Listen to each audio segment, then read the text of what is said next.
Greetings, my friends. I want to thank you all for subscribing. I want to thank all of my channel members for supporting me in this endeavor to save pop culture. And if you are not subscribed, please consider supporting this channel. We need you. Thank you. Greetings, my friends. I am Dictor Van Doomcock, the future ruler of Earth, broadcasting from my hidden base at the center of the Earth, and I come to you today from the front lines of the war to save pop culture, the world of gaming. Throughout all the DEI madness that has assailed pop culture in the West for the last decade at least, Japan has stood as a bastion of free expression and uncorrupted entertainment. Anime, manga, video games, these remained pure and resolutely opposed to the kind of cultural vandalism that has rotted away our modern myths like Star Trek, Star Wars, Doctor Who. As the Doobie Brothers famously sang, we just kept on looking to the East for excellent entertainment options. But sadly, and I suppose inevitably because these ESG weirdos are like an infection or a zombie plague, the DEI contagion infiltrated anime localization efforts by corrupting translations to insert woke messaging into anime, manga, and games, resulting in Japanese entertainment companies establishing so-called ethics departments in order to embrace the very poison that is killing American companies, enforcing DEI policies and poisoning their products with the agenda. But thankfully, I am here today to tell you, like so many gaming companies this past year, Square Enix is paying the price after a string of extremely woke failures.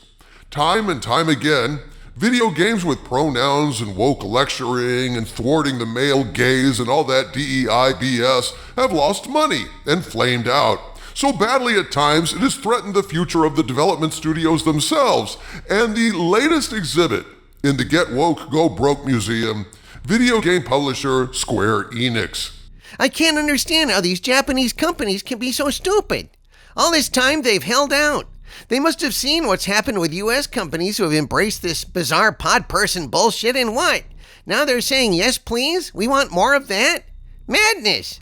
Japanese companies like Toyota dabbled with this idiocy, got burned, and are moving away from it as fast as they can, along with major American corporations who have seen the light. So the fact that Japan is falling into this toxic sinkhole is perplexing. Apparently, according to gaming expert Grums on X, these Japanese companies are being pressured into committing financial seppuku by localization teams inside Japan, staffed by woke Westerners spreading the infection. But beware, all ye gaming companies, for as Harvey Cthulhu tells us, the wages of woke is broke. As the latest news from Square Enix attests. Game Rant published an article yesterday titled Square Enix Stock Plummets after disappointing Q3 2024 earnings. And in that article, they explain just how bad this is.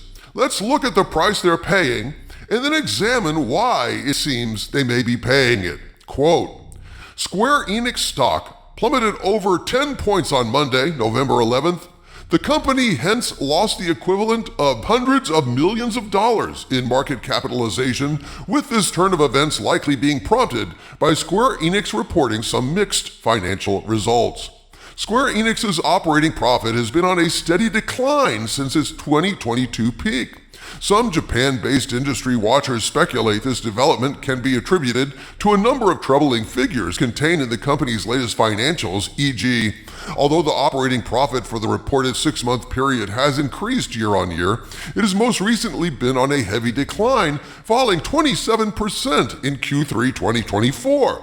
Combined with the fact that Square Enix's premium game sales are down year on year, this decline might be what prompted the investor's sell-off that caused the company's stock to plummet, unquote.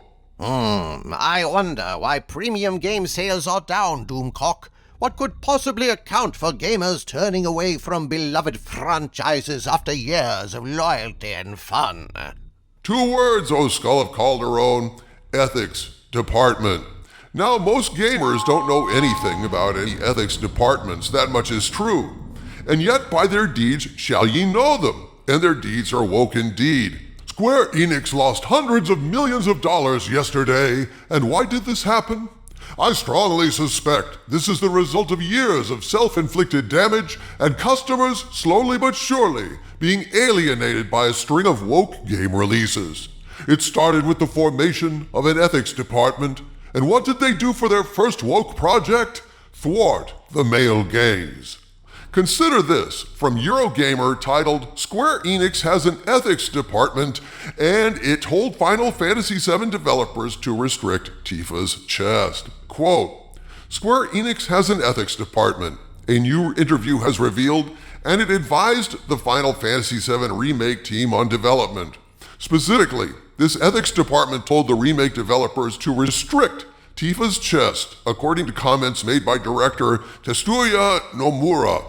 "It was necessary to restrict her chest," Nomura says in the interview.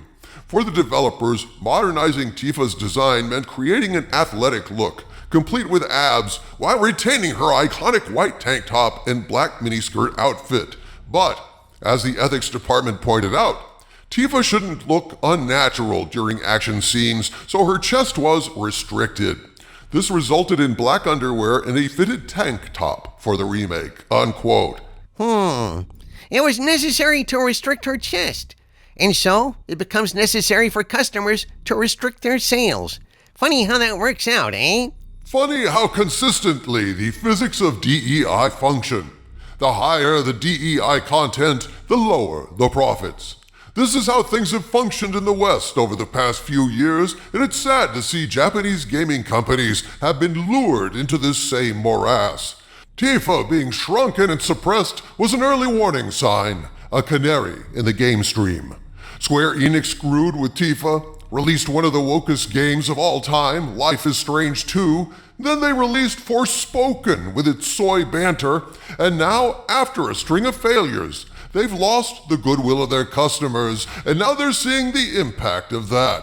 This process took a while, but the gaming community is all over that Sweet Baby Inc. crap.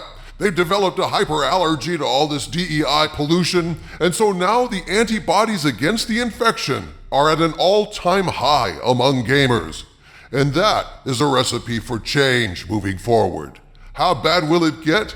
We'll have to wait and see, but I think it's going in the right direction. From the center of the earth, this is Dictor Van Doomcock bidding you all, my friends, stay angry.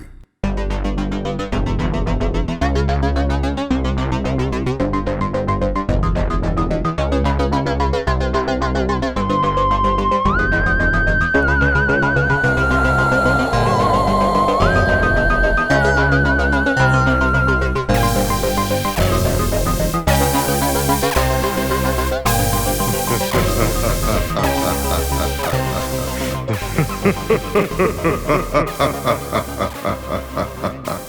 ha ha ha.